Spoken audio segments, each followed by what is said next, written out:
నాతో పాటు మీరు కూడా చదువుతారని మిమ్మల్ని అందరినీ హెచ్చరిస్తున్నాను. ప్రారంభించుదాం. ఆయన 3వ ముద్రను విప్పినప్పుడు రమ్ము అని 3వ జీవి చెప్పుట వింటిని. నేను చూడగా ఇదిగో ఒక నల్లని గుర్రము కనబడెను. దాని మీద ఒకడు త్రాసు చేత పట్టుకొని కూర్చుండి ఉండెను. దేవుడు తన వాక్యమును మన వినికిడిలో మన ఆత్మీయ మేలుల నిమిత్తము దీవించును గాక. ఆమేన్. ఎందుకో చాలా నీరసంగా ఉన్నారు అందరూ. ఆమేన్. మరొకసారి ఆమేన్. చిన్న ప్రార్థన చేసుకో. కృపగలిగిన తండ్రి, మీ సన్నిధి మాకు తోడుగా నుంచి మాతో మాట్లాడచ్చు. మా హృదయములను అంత్యదినముల నిమిత్తమై సిద్ధపరచుచుండగా మీరు అంగీకరించగలిగిన అర్పణగా మేము బ్రతుకగల కృప దయచేయండి. యెరూషలేమునకు క్షేమమునిచ్చుచున్న దేవా, మా హృదయములను సమ్మతిపరచమని జీవముగల నీ పాదముల చేత మా అందరి ప్రాణాత్మ జీవులను మీకు ప్రతిష్ఠించి యేసు నామమును అడిగి వేడుకొనుచున్నాము తండ్రి. ఆమేన్. సంఘములతో ఆత్మ చెప్పుచున్న మాట చెవిగలవాడు, మళ్ళీ స్లో అయ్యారు. సంఘములతో ఆత్మ చెప్పుచున్న మాట చెవిగలవాడు. మనము ఈ ప్రకటన గ్రంథము ప్రారంభించి ఈ 6వ అధ్యాయాన్ని ప్రారంభించిన దగ్గర నుండి నా జీవితంలో చాలా మార్పులు, చాలా టీచింగ్స్ నేను గమనిస్తున్నాను. మార్పులు అంటే అర్థం ఏంటంటే, ప్రభువుతో సహవాసములో దగ్గరగా వెళ్ళడానికి ప్రభు మార్గమును సరళము చేయడం. అలాగే ప్రభువు నాతో మాట్లాడుతూ నా జీవితానికి కొన్ని కష్టమో, వేదనో, గాయమో కలుగజేసి ప్రభుని చిత్తమును గ్రహించుటకు, తన వైపునకు త్రిప్పుకొనుటకు నన్ను నడిపించడం నేను గమనిస్తున్నాను. నాకు ఒక మాట గుర్తొచ్చింది. ఆయన బలిష్టమైన చేతి క్రింద దీన మనస్కులై ఉండడు. బలిష్టమైన చెయ్యి అంటే అర్థం ఏంటి? బలిష్టమైన చెయ్యి అంటే అర్థం ఏంటి? నేను కదలకుండా, అటు ఇటు కదలకుండా తన బలమైన చేతి క్రింద నన్ను అణచినప్పుడు నేనేం చేయాలి చెప్పండి? ఇప్పుడు నా మీద తన చేయి పెట్టాడు, నేను అటు ఇటు కదలలేను. ఇప్పుడు ఏం చేయాలి? నేను తప్పించుకుపోవడం మానేసి కృపచూపమని చేతిని ఉంచిన వానిని బ్రతిమాలుట నేర్చుకోవాలి. నాకు అర్థమైంది, నేను ఎంత ప్రయత్నించినా తొలగిపోలేను. ఎందుకు ప్రయత్నిస్తున్నానో తొలగాలని? ప్రభు ఎందుకు తన చేతిని ఉంచాడంటే, this is the way I want you to live, this is how I want you to be. ఎందుకు పక్కకు తొలగిపోవాలని ప్రయత్నిస్తున్నావు? దీన మనస్సు కలిగి ఉండు. అలా ప్రభు చేతిని నేను తప్పించుకోలేకపోయినప్పుడు నేను ప్రభు వైపు చూచుట నేర్చుకోవాలి. ఏమని? నాతో మాట్లాడు, నన్ను బలపరచు, నా అడుగులు జారకుండా నన్ను స్థిరపరచు. ఆ ప్రార్థన నేను చేసినప్పుడు ఆ బలిష్టమైన చెయ్యి నా భుజము మీద ఆసరాగా నిలుస్తుంది. అణచిన చెయ్యి నన్ను బలపరిచేటువంటి చేయిగా మిగులుతుంది. ఎప్పుడైతే నేను దీన్ని అనుభవించడం ప్రారంభించానో, ప్రభు ఎదుట నేను మౌనముగా ఉండుటలోని ఆనందాన్ని రుచి చూడడం మొదలుపెట్టాను. ప్రభువుతో మాట్లాడేటువంటి వారు ఉన్నారు, ప్రభువుతో వాదించేవారు ఉన్నారు, ప్రభువుకే వాక్యం చెప్పేవాళ్ళు కూడా ఉన్నారు కదండి. ప్రభు ఎదుట మౌనముగా ఉండి దేవుని చిత్తము నాలో జరుగునట్లు ప్రభువుకు నన్ను నేను ప్రతిష్ఠించుకుంటాను అనగలిగేటువంటి అనుభవంలోనికి రావడం ప్రభువు నేర్పినటువంటి క్రొత్త అనుభవం. అది గమనించినప్పుడు ప్రభువుకు నేను ఒకటే చెప్పగలను, let your will be done. ప్రభువా, నీ చిత్తమే సిద్ధించుగాక. ఎందుకు ఈ మాటలు మీరు వినాలని కోరుకుంటున్నానంటే, ప్రకటన గ్రంథాన్ని మనం వినేటప్పుడు మనము కూడా దేవుణ్ణి క్వశ్చన్ చేయడం మానేసి, నువ్వు నేర్పించున్నది నేను గ్రహించున్నట్లు, నువ్వు నాతో మాట్లాడున్నది నేను ఎరిగి లేక రుచి చూచి అనుభవించినట్లు కృప దయచేయము ప్రభు అని దేవుని వాక్యాన్ని వినడానికి సిద్ధపడాలి. 5వ వచనములో మనం చూస్తున్నాం, ఆయన 3వ ముద్రను విప్పినప్పుడు రమ్ము అని 3వ జీవి చెప్పుట వింటిని. నేను చూడగా ఇదిగో ఒక నల్లని గుర్రము కనబడెను, దాని మీద ఒకడు త్రాసు చేత పట్టుకొని కూర్చుండి ఉండెను. మనం మర్చిపోకుండా మరొకసారి మొదటి ముద్ర 2వ ముద్ర క్లుప్తంగా 2-3 మాటల్లో ఎక్స్ప్లెయిన్ చేస్తాను. మొదటి ముద్ర విప్పబడినప్పుడు తెల్లని గుర్రము కనబడింది. అతని తల మీద దాని మీద కూర్చున్న వాని తల మీద కిరీటం ఉంది. అతని చేతిలో విల్లు ఉంది. అతనిని జయశాలి అని పిలిచాడు దేవుడు. జయశాలి అని పిలిచాడు. ఆ తరువాత మనం గమనిస్తే అతడు జయించుటకు బయలు వెళ్ళెను.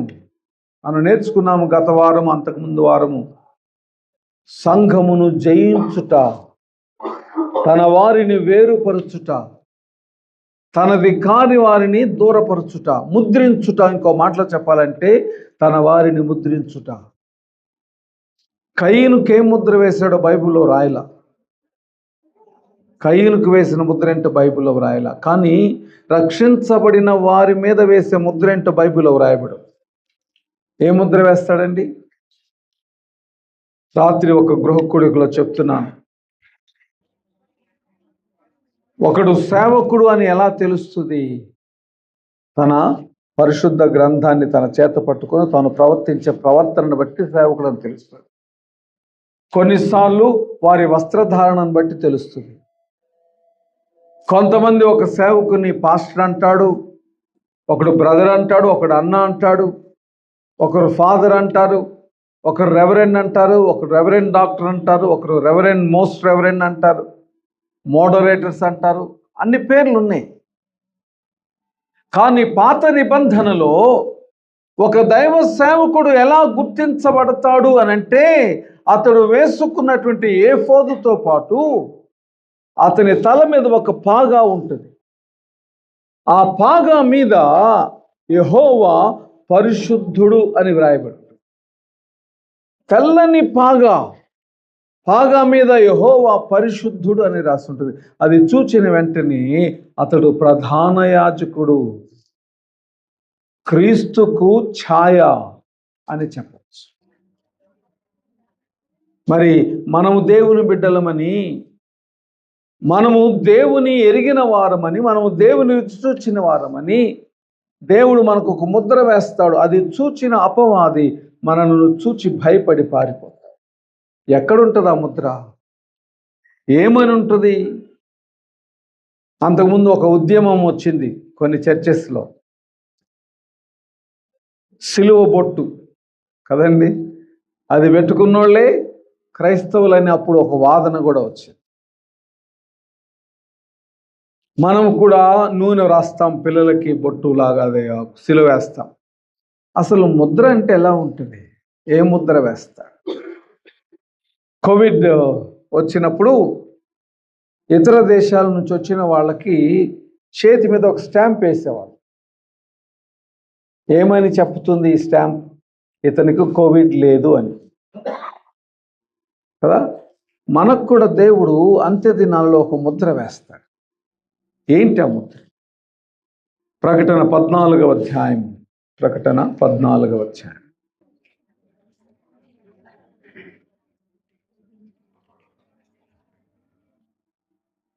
ప్రకటన గ్రంథము 14వ అధ్యాయం మొదటి వచనం మధ్యలో నుండి చదువుతున్నాను. ఆయన నామమును, ఆయన తండ్రి నామమును నొసళ్ళ యందు లిఖింపబడి ఉన్న 144,000 మంది ఆయనతో కూడా ఉండేది. మన నొసట ఒక ముద్ర వేస్తాడు దేవుడు. ఏమి ముద్ర? ఆయన పేరు, ఆయన కుమారుని పేరు.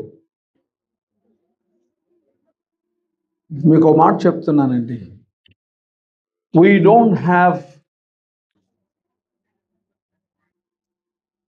an existence without the salvation work of the Lord on the cross. నీకు నాకు ఉనికి ఎక్కడి నుంచి వచ్చింది? బైబిల్లో మన గురించి ఏముందంటే, త్రాసు మీద ధూళి. త్రాసు మీద ధూళిని ఒక్కోసారి ఊదితే అప్పటి వరకు అక్కడ పేరుకుపోయిన మట్టి గాలిలో ఎటు వెళ్తుందో తెలియదు.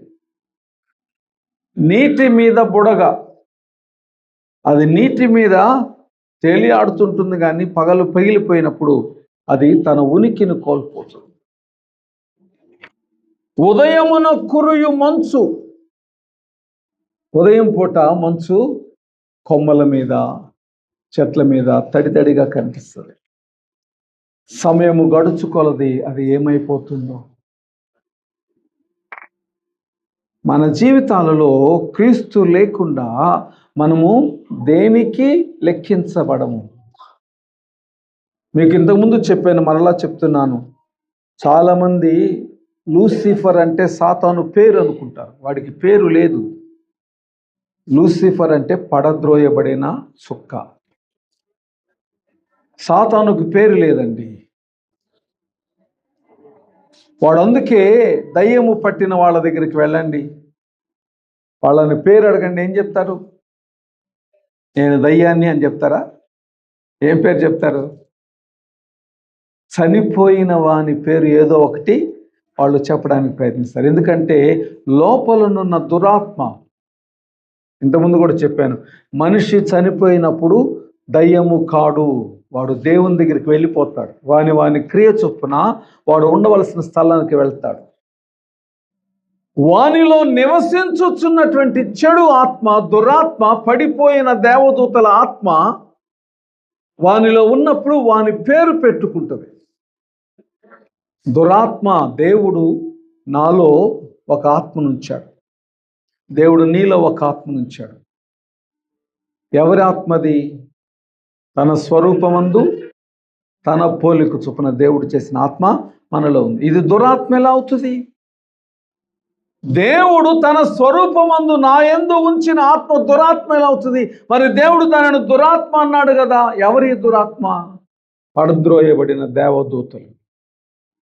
వారు నాలోనికి వచ్చి నాలో బలహీనతలను, చెడు బుద్ధిని కలుగ చేసి తమ ఉనికిని కాపాడుకోవడానికి నా పేరు పెట్టుకుంటారు. యేసు నామములో నీ పేరు ఏంటంటే ఆ దయ్యం అంటది నేను గ్రిప్సన్ అంటది. మనమేమనుకుంటాం పాస్టర్గా చచ్చిపోయి దయ్యం వేయడం.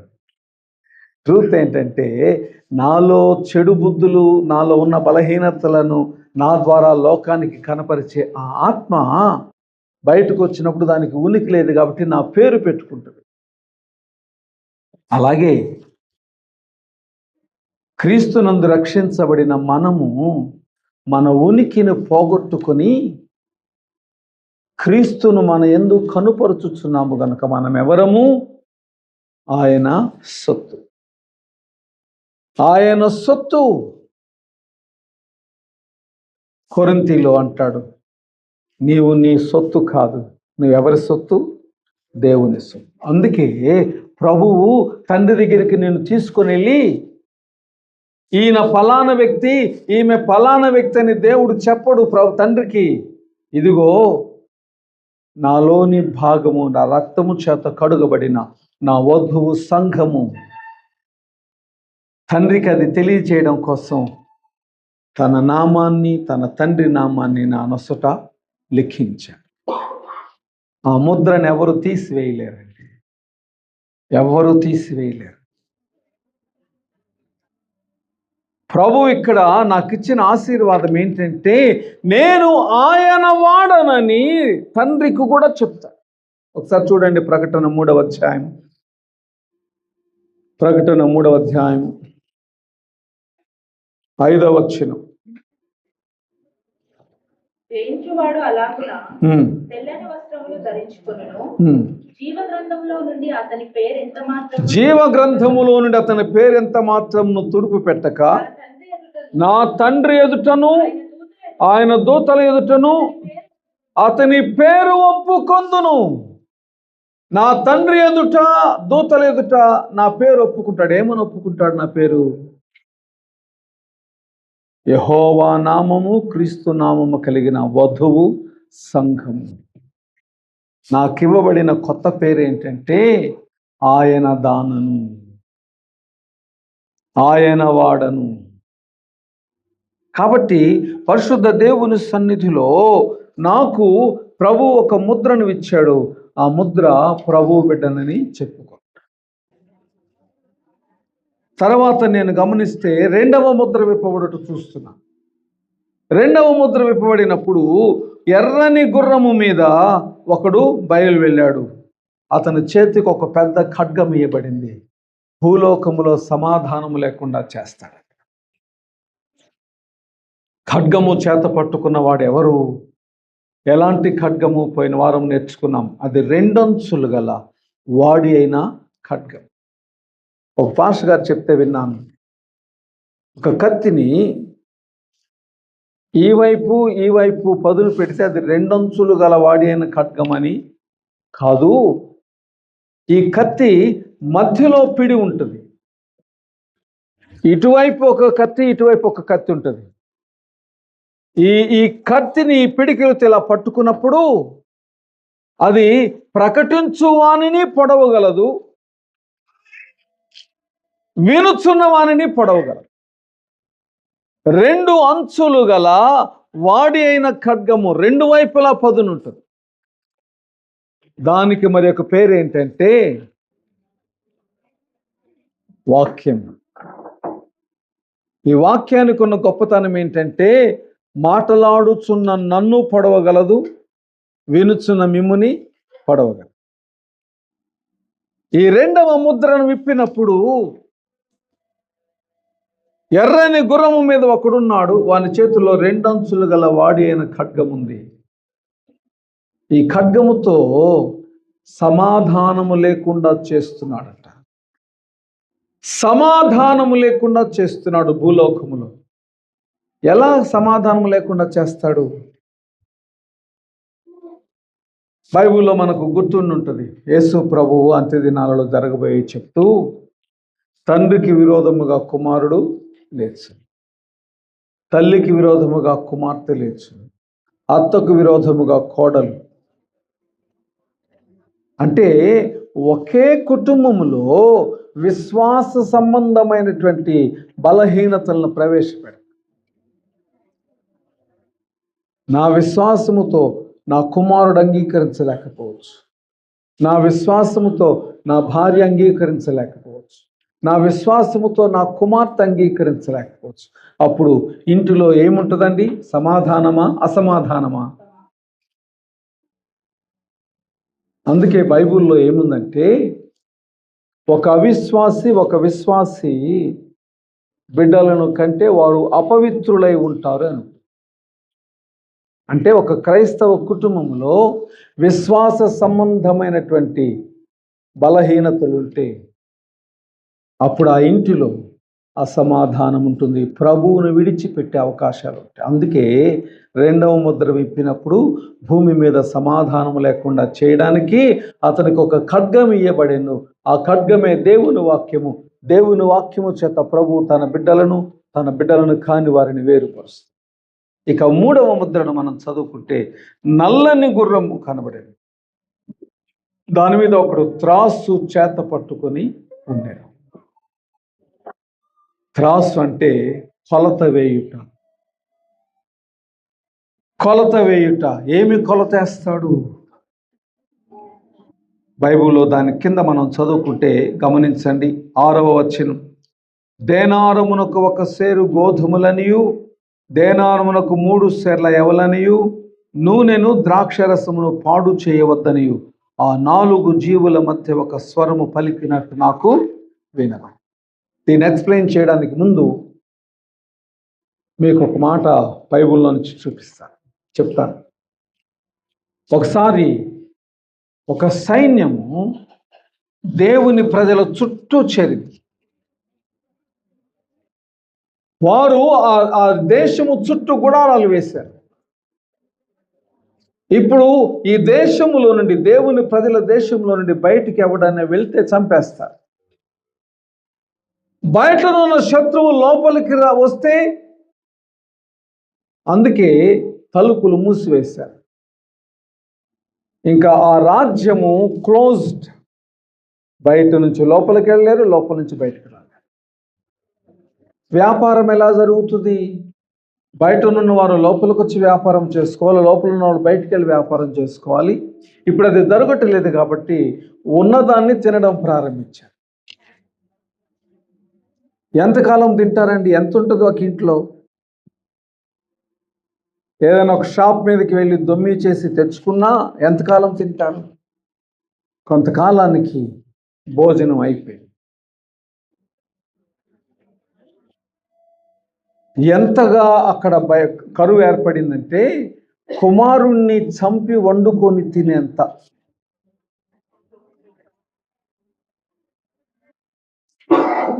అక్కడ దేవుడు తన ప్రజలతో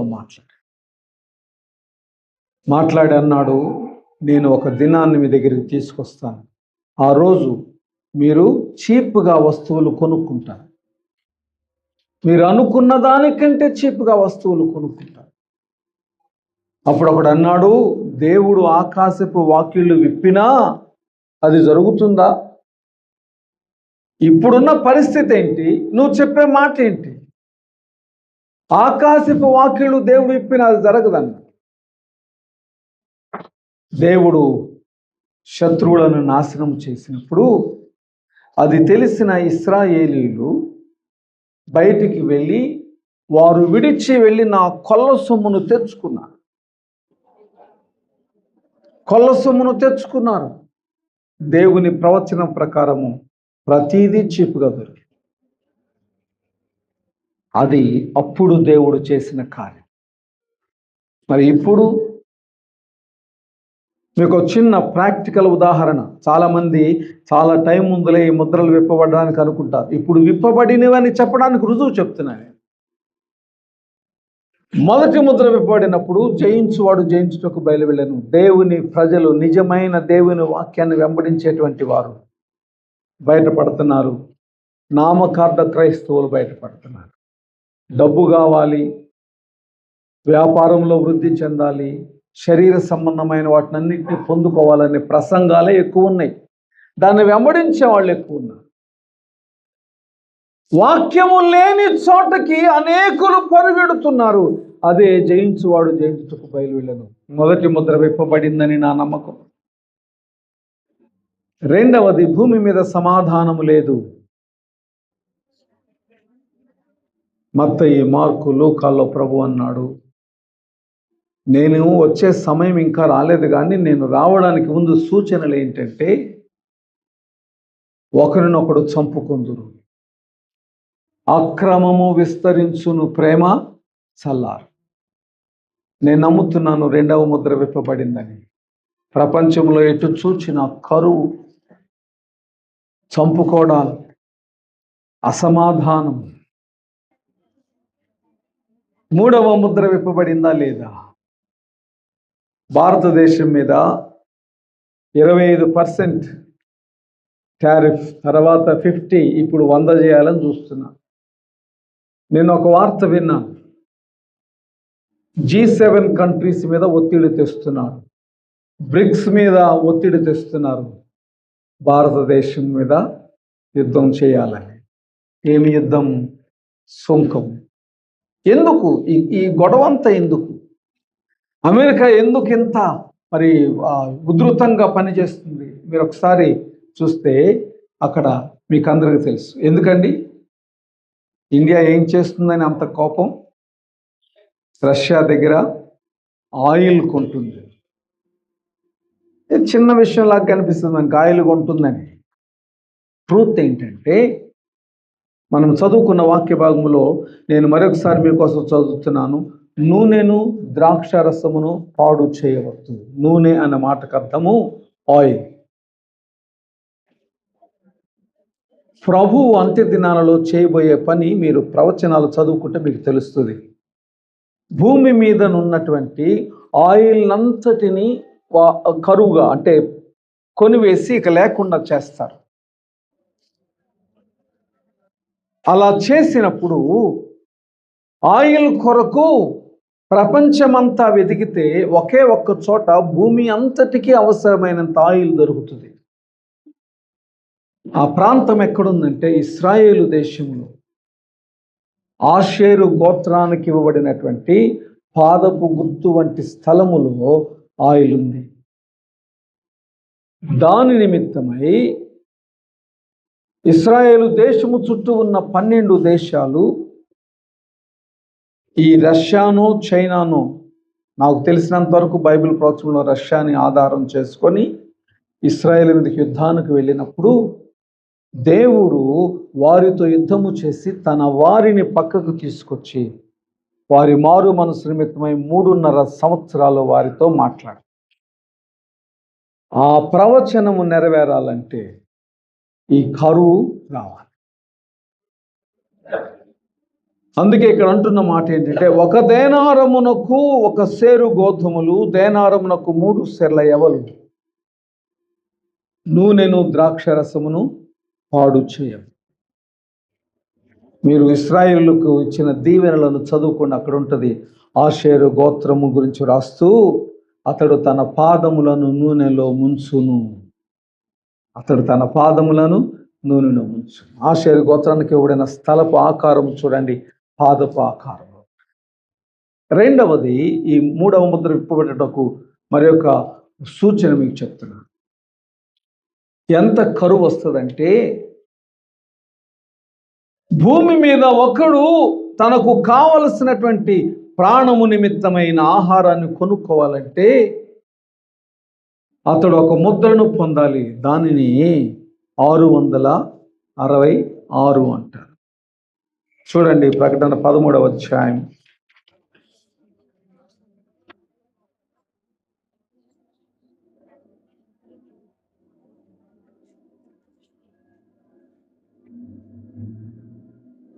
13వ అధ్యాయం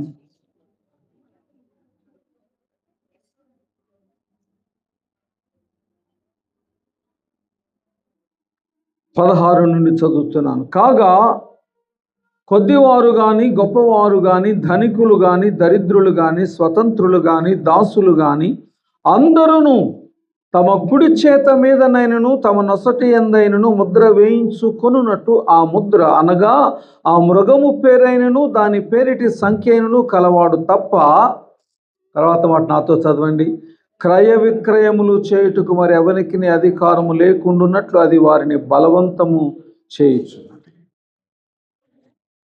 నువ్వు ఏది కొనాలన్నా, ఏది అమ్మాలన్నా ఈ ముద్ర ఉంటేనే.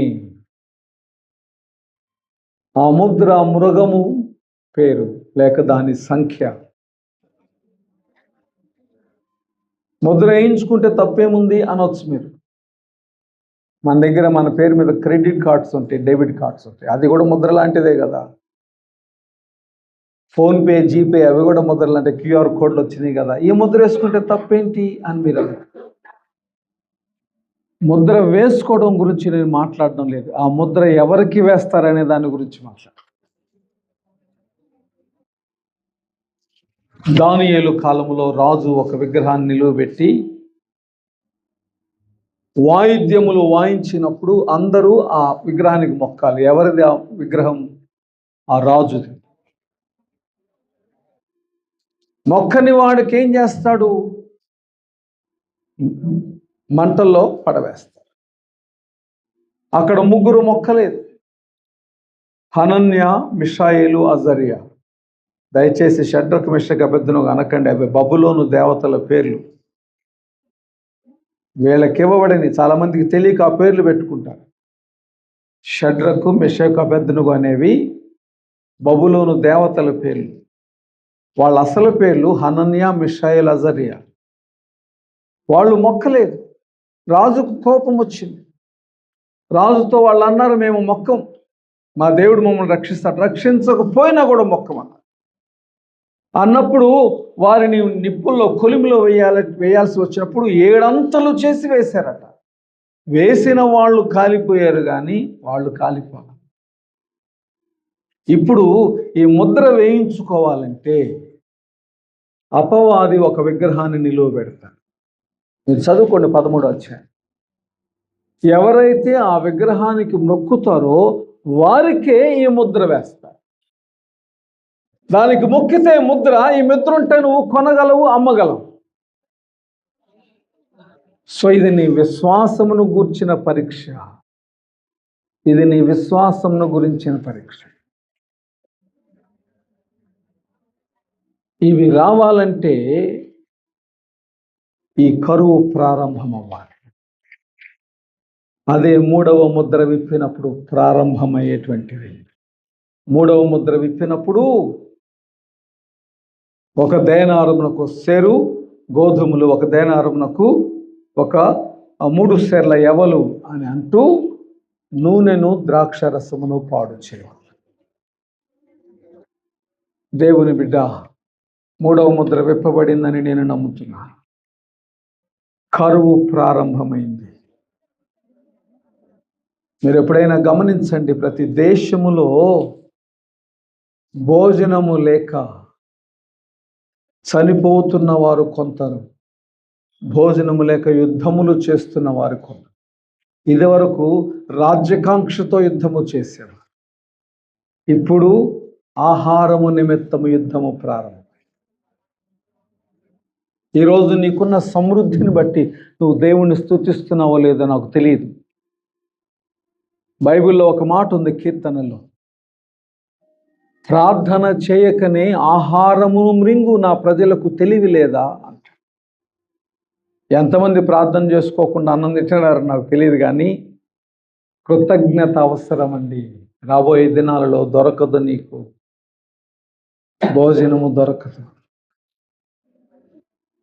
భోజనముతో పాటు వాక్యము దొరకదు. ఆమోసు 8:11 చదువుతారా? ఇంతకుముందు కూడా చాలాసార్లు చదువుకున్నాం మనం. మరొకసారి ఆమోసు గ్రంథము 8వ అధ్యాయము 11వ వచనాన్ని మనం చదువుకున్నాం. క్షామము పుట్టించును, అన్నపానములు లేకపోవడం చేత కలుగు క్షామము కాక యెహోవా మాటను వినకపోవడం వలన కలుగు క్షామముగా ఉండదు. యెహోవా మాటను వినకపోవుట వలన కలుగు క్షామం. మీరు తర్వాత చదువుకున్న అక్కడ ఏముంటుందంటే, నిజమైన వాక్యము నిమిత్తము యవనస్తులు తొట్టిల్లుతారట, ఈ చివరి నుండి ఆ చివరకు పరుగెడతారంట, ఎక్కడ దొరకదు.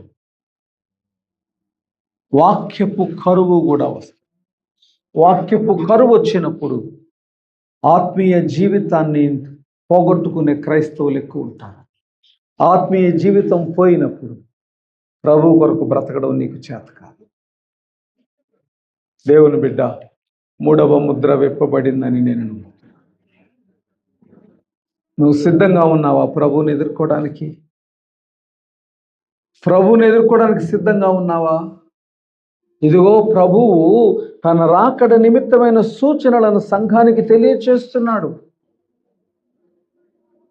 లోకము ఎలా ఉన్నా నా జీవితంలో దేవుడు కృపను మేలును కనుపరుస్తున్నాడు కాబట్టి నేను మారు మనసు నిమిత్తమైన సిద్ధపాటు వేరే అక్కరలేదు. ఐఎమ్ ఆల్రెడీ క్రిస్టియన్ అనుకుంటావేమో. మీకు మాట నేను చెప్పాలని ఆశపడుతున్నా.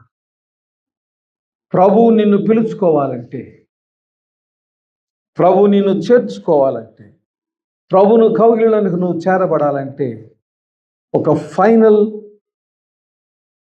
పని ఒకటి ఉంటుంది దేవుడికి. ఇప్పుడు బాగానే ఉంది, నేనున్నాను, ప్రార్థన చేసుకుంటాను, కొన్నిసార్లు బైబిల్ చదువుకుంటాను, కొన్నిసార్లు ప్రభు సన్నిధిలో వాడబడతాను, నేను అనుకుంటున్నాను ఐఎమ్ ఓకే, నా విశ్వాసము నాకు చాలు, నేను ప్రార్థన చేస్తే దేవుడు క్రియలు చేస్తున్నాడు, దేవుడు నన్ను వాడుకుంటున్నాడు అని నేను అనుకుంటున్నాను. కానీ ప్రభు నన్ను పిలవాలనుకున్నాడు అనుకున్నాను. ఇంకా కొన్ని సంవత్సరాలకు ప్రభు నన్ను పిలవాలనుకున్నాడు. ప్రభు అంటున్నాడు, గ్రిప్సన్, నేను నిన్ను పిలవాలనుకుంటున్నాను, నీ క్రియలు నీవన్నీ బాగానే ఉన్నాయి, కానీ సంపూర్ణత లేదు. ఎఫెసీ సంఘముతో ప్రభు అన్నాడు, నీ సహనము నాకు తెలుసు, నీ ప్రేమ నాకు తెలుసు అన్నీ అంటూ లాస్ట్లో అంటాడు, అయినను నేను నీ మీద తప్పు ఒకటి మోపవలసి ఉంది. ఏంటి ఆ తప్పు అంటే, మొదటి ప్రేమను మరచా. అట్లా ప్రభు నాతో అన్నాడు, నువ్వు అంతా బాగానే ఉంది కానీ ఇంకా వెలితి కనబడుతుంది, నాట్ కంప్లీట్ నీ విశ్వాసమో లేకపోతే ఏదో అది నీకు ఇవ్వడానికి నేను నీ మీదకు ఒక ఉపద్రవాన్నో, శోధననో, శ్రమనో, గాయాన్నో, అవమానాన్నో, కన్నీటినో తెస్తాను. రెడీ ఉన్నావా? ప్రభువా, ఇంతకాలం నేను ఇంత బాగా జీవించి ఇప్పుడు ఎందుకు ఇలా నేను శ్రమ పడాల్సి వస్తుందని నేను దేవుడిని అడిగితే దేవుడు అంటాడు, to make you a complete Christian. పరిపూర్ణతను కలిగి ఉన్నాడు. ఇప్పుడు నేను నాకు కలిగిన ప్రతిదాన్ని ఆనందిస్తే అది నా మీదకు వచ్చినప్పుడు నేను భయపడిపోయి ఇంకా తప్పు ఎక్కువలు చేస్తానేమో. అందుకే హెచ్చరిక ఇచ్చేది దేవుడు. చాలామంది అంటారు, ఆదామవ్వలకి ఆ చెట్టు వేయకుండా ఉంటే బాగుండు కదా అంటారు. ప్రభువుకి తెలియదా వాళ్ళు తింటారని? అసలు అది వేయకపోతే బాగుండదు, అది వాళ్ళ కోసమే వేసాడు. వాళ్ళు తినడానికే, కానీ తినుటకు తగిన సమయము కాదు కాబట్టి ఆజ్ఞ ఇచ్చాడు తినొద్దని. ప్రభువుకు తెలుసు నేను పడిపోతానేమో, బలహీనపడతాను. అందుకే ప్రభువు నాకు ముందుగానే చెప్తున్నాడు, కాలము సమీపమై ఉన్నది, మారు మనసు. నేను త్వరగా వచ్చుచున్నాను, నీ జీవితాన్ని కట్టుకో. నేను వచ్చేసరికి నీ పాదములు జారకుండా గమనించుకో. పెండ్లి కుమారుడు వస్తున్నాడు, రండి. 10 మంది బయలుదేరారు. 5గురే సిద్ధెలలో ఎక్స్ట్రా నూనె తీసుకున్నారు. మిగిలిన వాళ్ళు తీసుకోకూడదా? వాళ్ళు అనుకున్నారు, చాలే, ఒక రాత్రి ప్రయాణమే కదా. మధ్యరాత్రులు ఆయన వచ్చేసరికి వారి దివిటీలు వెలగలేదు, వారి దగ్గర ఆయిల్ లేదు. తర్వాత కొన్నారు, కానీ ప్రవేశం లేదు. ప్రభు అంటున్నాడు, ఐఎమ్ కమింగ్ సూన్. అరే నాకు తెలియదు ప్రభు నువ్వు అనలేవు, ఎందుకంటే ఇక్కడ రాస్తున్నాడు దేవుడు, ఆయన రాకడకు ముందు, సంఘమును ఎత్తుకొని తీసుకొని వెళ్ళడానికి ముందు ఆయన ఈ శోధనలను నీకు తెలియచేస్తున్నాడు. ఇది జరుగుతుంది, ఇది జరుగుతుంది, ఇది జరుగుతుంది. మీకు చెప్పానో లేదు, సెప్టెంబర్ 23 వస్తున్నాడంటే దేవుడు, తెలుసా మీకు? కొన్ని జిల్లాల్లో భయపడిపోతున్నారు, సెప్టెంబర్ 23 వస్తాడంటే దేవుడు అని.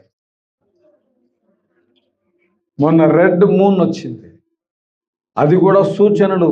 ఒక ఆయన రాస్తాడు, ఇస్రాయేలు చీలిపోతుంది రెడ్ మూన్ వల్ల అంటాడు. ఎవడు కష్టం వచ్చిందో వాడు రాస్తాడు. దేవుని బిడ్డ, అవి టెంపరరీ, ఆ రెడ్ మూన్. కానీ 6వ ముద్రని విప్పినప్పుడు పర్మనెంట్గా రెడ్ అయిపోతుంది. అప్పుడు ఏం చేస్తావు? మనం ఇంకా 6వ ముద్ర దగ్గరికి రాలా, మనం 3వ ముద్రలోనే ఉన్నాం. సిద్ధపాటు కొరకే దేవుడు ఈ మాటలు మనతో మాట్లాడుతాడు. నువ్వు సిద్ధపడి ఉన్నావా? 2వ రాకడ కొరకు ఎదురు చూడొద్దండి.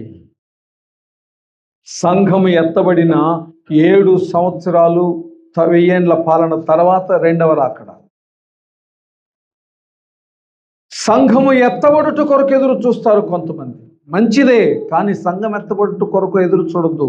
ఎందుకంటే ఈ లోపలే నేను మరణించాల్సి వస్తే, సంఘము ఎప్పుడు ఎత్తబడుతుందో నాకు తెలియదు. ఒకవేళ ఈ లోపల నేను మరణించాల్సి వస్తే, నా బ్రతుకులో 2వ రాకడ నేను మరణించే రోజే, నా బ్రతుకులో సంఘం ఎత్తబడుట నేను మరణించే రోజే. మరి నేను సిద్ధంగా ఉన్నానా? నాకు కలిగినటువంటి ప్రతి ఆశీర్వాదం నందు ఆనందించుచున్న నేను, ప్రభు నన్ను హెచ్చరించినప్పుడు, గద్దించినప్పుడు నేను సిద్ధముగా ఉన్నానా? దేవుని బిడ్డ, ప్రకటన గ్రంథం అనేది వినువానికి ధన్యతే, ప్రకటించువానికి ధన్యతే, చదువువానికి ధన్యతే. దాని అర్థం ఏంటో తెలుసా? విని వెంబడించని వానికి అది ధన్యత కాదు. వాక్యానుసారమైన బ్రతుకు లేకపోతే అది ధన్యత కాదు. మరి నీవెలా ఉన్నావు?